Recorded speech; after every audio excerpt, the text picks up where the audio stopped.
भगवान श्री कृष्ण हिंदू धर्म के सबसे पूजनीय, करुणामय और अद्वितीय अवतारों में से एक हैं।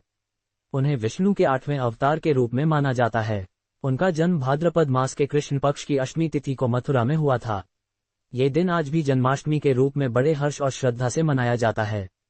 श्री कृष्ण का जीवन मानवता के लिए एक गहरा संदेश देता है, धर्म की रक्षा और अधर्म के विनाश का। उन्होंने न केवल अपने कार्यों से बल्कि अपने शब्दों से भी जीवन के गूढ़ रहस्यों को उजागर किया। आइए जानते हैं उनके जीवन से जुड़े कुछ महत्वपूर्ण और रोचक तथ्य। 1. जन्म और परिवार। श्री कृष्ण का जन्म कारागार में हुआ था। उनके माता पिता देवकी और वसुदेव थे, लेकिन कंस के भय से वसुदेव जी ने नवजात कृष्ण को यमुना पार कर गोकुल में अपने मित्र नंद बाबा और यशोदा माता को सौंप दिया। वहीं उनका बाल्यकाल प्रेम, हंसी और चमत्कारों से भरा हुआ बीता। 2. बाल लीलाएं। कृष्ण बचपन से ही असाधारण थे। वे बांसुरी बजाते, गाय चराते और गोपियों के साथ रास रचाते थे। उन्होंने बचपन में ही कई दैत्य जैसे पूतना, तृणावर्त, बकासुर, अगासुर आदि का वध किया। सबसे प्रसिद्ध बाल लीला है गोवर्धन पर्वत उठाना। जब इंद्रदेव ने गोकुल पर वर्षा का प्रकोप किया तो कृष्ण ने अपनी छोटी उंगली पर गोवर्धन पर्वत उठाकर सभी को बचाया। ये घटना अहंकार पर विनम्रता की विजय का प्रतीक है। 3. बांसुरी और राधा प्रेम। श्री कृष्ण की बांसुरी उनके प्रेम और माधुर्य का प्रतीक है। जब वे बांसुरी बजाते तो संपूर्ण ब्रजवासियों के हृदय आनंद से भर उठते। राधा के प्रति उनका प्रेम दिव्य और आत्मिक था। ये प्रेम सांसारिक नहीं बल्कि परमात्मा और जीवात्मा के मिलन का प्रतीक है। राधा कृष्ण की जोड़ी आज भी अनंत प्रेम की मिसाल मानी जाती है। 4. कंस वध और मथुरा की मुक्ति। कृष्ण जी ने अपने मामा कंस का वध कर मथुरा को उसके अत्याचार से मुक्त किया। ये घटना धर्म की विजय का उदाहरण है। उन्होंने बताया कि अन्याय और अधर्म चाहे कितना भी बलशाली क्यों न हो, अंततः धर्म की ही जीत होती है।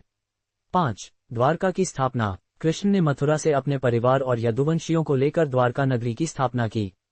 द्वारका आज भी एक प्रसिद्ध तीर्थ स्थान है। वहां से उन्होंने राजनीति, धर्म और समाज की व्यवस्था को संगठित किया। 6. महाभारत और भगवद गीता। श्री कृष्ण का सबसे महान योगदान महाभारत युद्ध में दिया गया उपदेश भगवद गीता है। जब अर्जुन युद्धभूमि में भ्रमित और दुखी थे तब श्री कृष्ण ने उन्हें कर्म, भक्ति, ज्ञान और धर्म का अद्भुत संदेश दिया। कर्मण्येवाधिकारस्ते मा फलेषु कदाचन।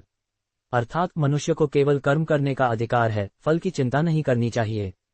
भगवद गीता आज भी जीवन जीने की सबसे गहन शिक्षाओं में से एक मानी जाती है। 7. मित्रता का आदर्श। श्री कृष्ण ने मित्रता का भी सुंदर उदाहरण दिया। सुदामा के साथ उनकी मित्रता दिखाती है कि सच्चा मित्र वह है जो पद, धन या रूप नहीं बल्कि प्रेम और निष्ठा को महत्व देता है। कृष्ण ने अपने राजमहल में सुदामा का स्वागत कर यह संदेश दिया कि मित्रता में समानता सबसे महत्वपूर्ण है। 8. करुणा और नीति के प्रतीक। कृष्ण केवल योद्धा या दार्शनिक नहीं थे, वे एक कुशल राजनीतिज्ञ और नीति ज्ञानी भी थे। उन्होंने हर परिस्थिति में धर्म और न्याय का मार्ग चुना। उनकी नीति कहती है, सत्य और धर्म के लिए यदि कभी नीति तोड़नी भी पड़े तो वह भी उचित है। 9. मृत्यु और मोक्ष। कृष्ण ने जब अपना पृथ्वी पर कार्य पूर्ण कर लिया तब वे जंगल में ध्यानावस्था में बैठ गए। वहां शिकारी जरा ने गलती से उन्हें बाण मार दिया। उन्होंने शांत मन से उसे क्षमा कर दिया और वैष्णव लोक को प्रस्थान किया। उनकी मृत्यु भी यह सिखाती है कि जीवन अस्थायी है, परंतु कर्म और धर्म